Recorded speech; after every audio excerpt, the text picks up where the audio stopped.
Pour la piste? Ouais, pour la piste. Ok. Donc là, je peux avoir la posture que je veux, je suis pas obligé Oui, de... tu parles comme tu veux, je vais essayer de te trouver des questions intéressantes. Si tu as des questions qui tu penses peuvent être intéressantes, tu me le dis. Bah comment j'ai eu goût pour le sport auto, Ouais. le goût pour l'écriture, Hmm. Bah euh, écoute, alors, les vas-y. passions. Vas-y, Je fais un pense, tu tour. vois, que c'est Ouais. comme si tu me connaissais pas trop au final.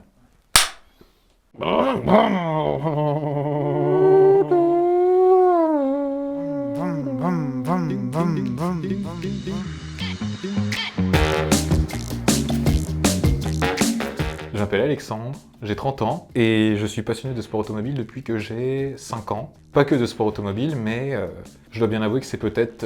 c'est difficile parce que j'ai beaucoup de passions, mais le sport auto c'est quand même une de mes grosses passions.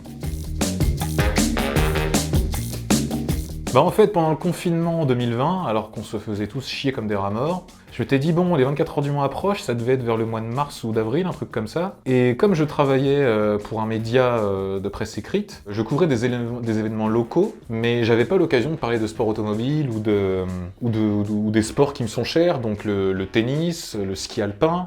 Dans l'Inde, on fait pas trop de ski, hein, point culminant pas plus de 300 mètres, donc on va éviter.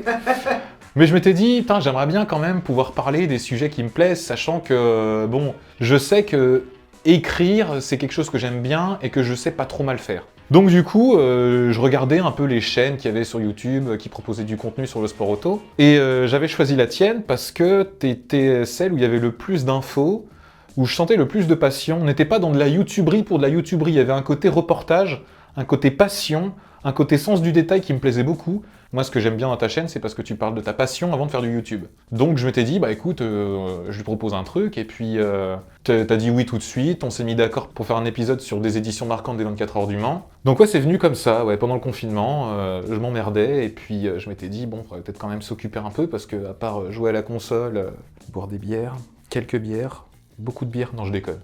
Fallait bien s'occuper à faire autre chose, donc voilà, ça m'est venu comme ça. Je prends plus en plus de place sur l'écriture du script, et toi, tu prends plus l'ascendant sur tout le reste, en gros. Mais comme t'aimes bien la complémentarité entre les deux, c'est-à-dire, moi j'ai un style très écrit, toi t'es rodé au format vidéo, donc le mélange des deux donne quelque chose d'assez complémentaire au final, même si on s'est aperçu en faisant cette vidéo qu'il faut quand même modifier pas mal de choses, parce qu'un style purement écrit, ça peut pas coller de la vidéo. Les phrases de 4 lignes récitées, donc ça c'est compliqué. Oh, tu me poses une colle.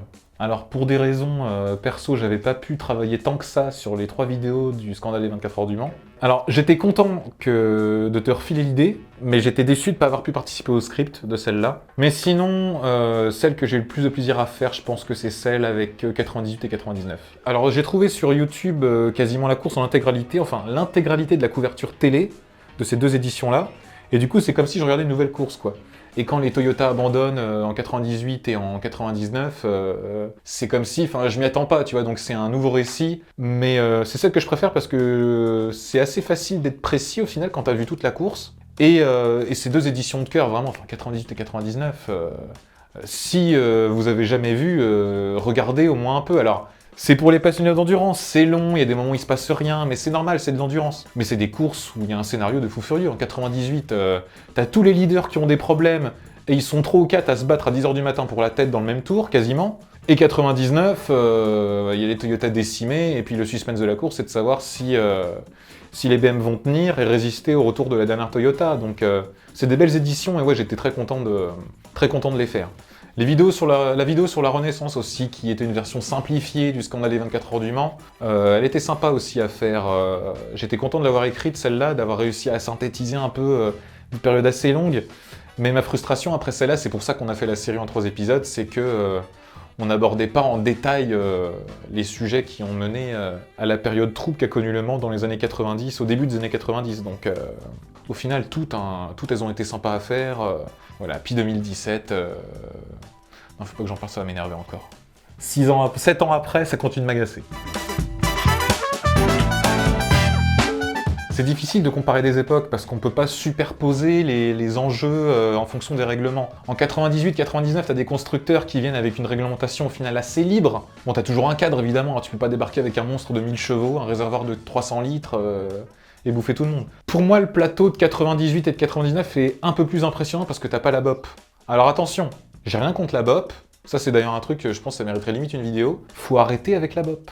C'est soit il y a une bop et on reste dans des coûts raisonnables, soit on vire la bop, on met des limites à ne pas franchir, sauf que l'histoire du sport auto et le BTCC le montrent bien, on cherchera toujours à aller plus loin, plus loin, plus loin, plus loin. Donc oui, c'est chiant, oui, il y a une bop, oui, il y a un côté artificiel, certes, mais c'est soit ça, soit les constructeurs vont dépenser des millions et des millions dans un espace de temps très réduit et finiront par se barrer, parce que, et ça je l'ai appris en faisant le BTCC, c'est tout con, mais ce qui coûte le plus cher en sport auto, c'est pas d'investir la première fois dans la bagnole, de la faire rouler, de faire la maintenance, etc. C'est de rester au niveau.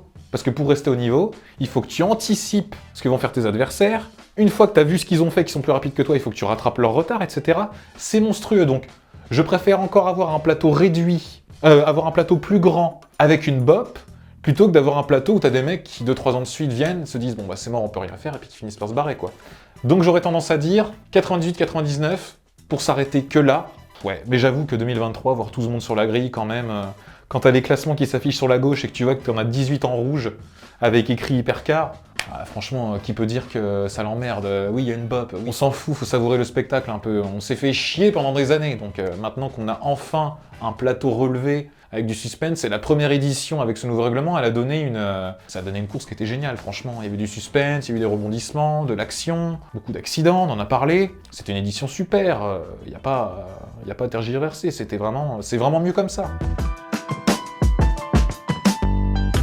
Alors là, on va sortir du dossier.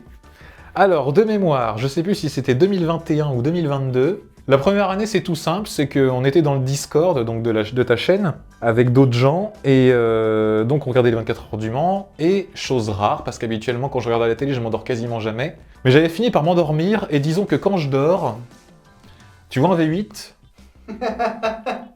oui, j'ai tendance à ronfler fort, et donc du coup, ça s'entend. Et donc, ils m'avaient mis dans un espace séparé sur le Discord, qu'ils avaient appelé ma chambre d'ailleurs. Et à partir de là, ouais, le dormeur du Val, parce que je suis le type qui s'endort sur le Discord en direct avec les oreillettes dans les oreilles. Oui, les oreillettes, ça va dans les oreilles. Le dormeur du Val, voilà.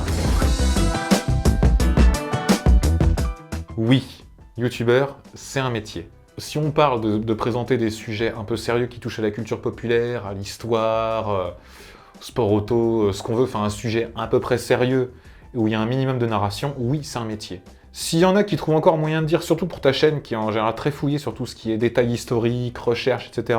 S'il y en a qui disent non, c'est parler devant une caméra, non, c'est pas que parler devant une caméra. C'est préparer ses scripts, savoir écrire un format qui permet d'être adapté à de la vidéo et à l'énonciation de phrases devant une caméra. Il y a une partie de track.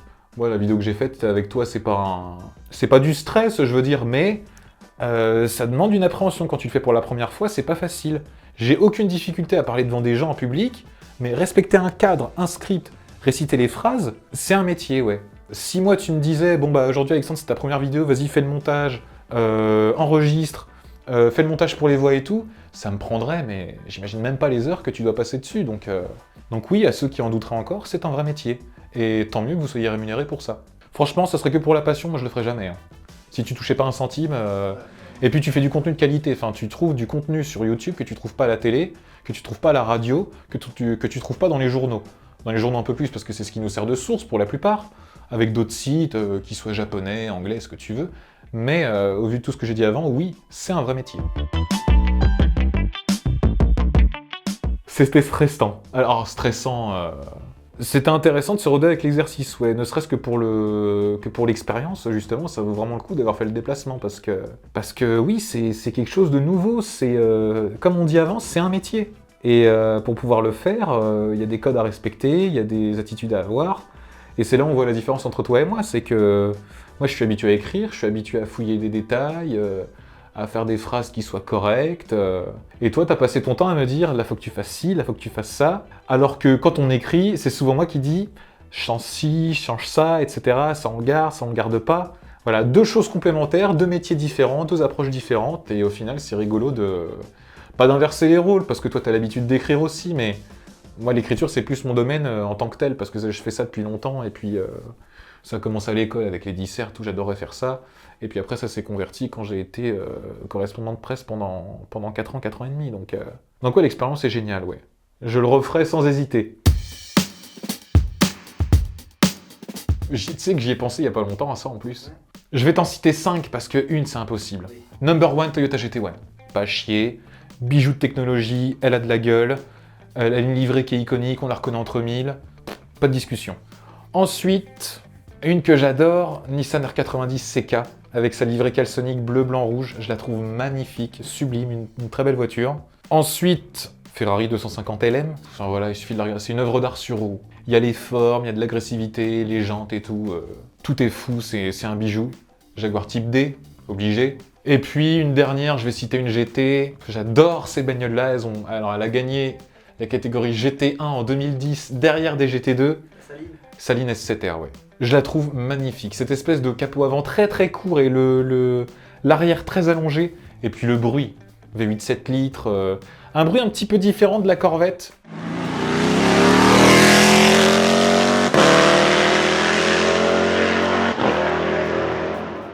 Mais voilà, il y en a plein qui sont belles, mais ces 5-là m'ont vraiment marqué. Parce que je les ai vus tourner en vrai en plus.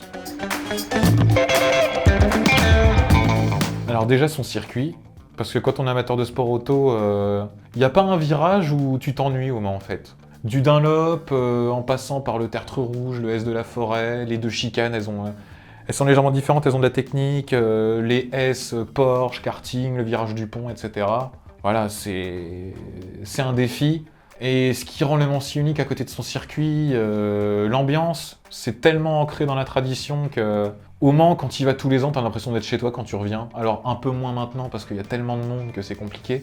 Mais moi, quand j'ai enchaîné de 2005 à 2011, c'est retour à la maison, quoi. On va toujours aux mêmes endroits, on change de temps en temps, bien sûr, mais tu te dis, ouais, ce virage-là, je l'adore, ce point de vue-là, je l'adore, t'y reviens, c'est la même magie à chaque fois.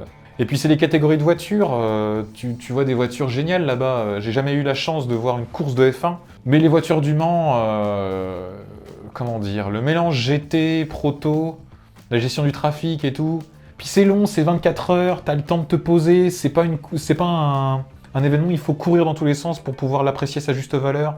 Tu peux retourner au camping, tu peux aller manger, tu reviens, etc. Bon, moi, je passais le plus de temps possible sur le circuit. J'ai jamais fait plus de 5 ou 6 heures au camping. Sinon, c'est le reste sur le circuit. Enfin, voilà, c'est long, c'est beau, t'as le temps, t'es pas pressé. C'est même difficile de trouver les mots, tellement c'est mythique, tellement ça parle à tout le monde, quoi. S'il y avait une course à voir au monde, il y en a d'autres qui sont belles, hein, il y en a d'autres que j'aimerais voir. 24 heures de Nürburgring, j'adorerais voir ça. 24 heures de Spa, pareil. Aller à Mount Panorama, voir les 12 heures de Bathurst ou le Bathurst 1000 en Australian Supercar, ça serait génial. Ou même les 500 miles d'Indianapolis, mais Le Mans, il y a que des mythes au Mans. C'est hors débat. Il y a plein de courses mythiques, mais celle-là, si tout le monde veut la gagner, c'est pas un hasard. Ah, ça c'est un truc... et tous les ans, c'est la même chose. Tous les ans, tu te dis, c'est déjà fini. Mais ça commence même avant la course, tu te dis... Ah, il est 9-10 heures du mat, tu te dis, ouais, à la fin de la journée, il va falloir plier bagages et se barrer, quoi, alors que tu viens de passer toute la semaine là-bas. Ah, le blues du Mans, bah, pour te raconter une anecdote, en 2018, j'y vais avec un type avec qui j'avais sympathisé l'année d'avant, et après la course, je me souviens, quand ils ouvrent la piste pour la cérémonie du podium, je parlais pas, j'étais dégoûté, tu vois. Et mon pote Julien, qui lui est toujours très positif, très extraverti et tout, il me dit, qu'est-ce qui se passe, ça va pas et tout. Je fais si, ça va et tout. Et j'avais pas dû le formaliser comme ça, mais c'est typiquement parce que j'avais les boules que c'était fini, quoi. T'as l'impression qu'il y a un monde qui s'est arrêté une fois que la course est terminée, quoi. C'est assez inexplicable, mais tu te dis... parenthèse magique, tu sais, qui se referme. C'est exactement ça. Et tu te dis, va falloir attendre l'année prochaine maintenant, quoi. La vitesse. C'est l'art de la vitesse, l'art de se déplacer en voiture, de prendre une trajectoire, de bouffer un vibreur comme un porc pour gagner 3 millièmes, de faire un relais de 4 heures en prenant tous les risques, Benoît Tréluyer 2011, et André Lotterer, et Marcel Fassler. Tant qu'à les citer, autant citer les trois. C'est ça pour moi, je te dis, c'est la vitesse, c'est l'art des trajectoires, la maîtrise de ta machine, qu'elle fasse 100, 200, 300 ou 1000 chevaux. C'est l'art du talon-pointe, d'un rétrogradage, d'un bon freinage, c'est l'art de conduire sous la pluie, dans toutes les conditions, de passer le raidillon à fond alors que personne n'ose le faire. Enfin, c'est la voiture, c'est la vitesse. Voilà, c'est un tout, mais tu le sais, hein, y a des tas de choses qui peuvent procurer des tonnes de sensations dans la vie, mais j'en fais pas souvent.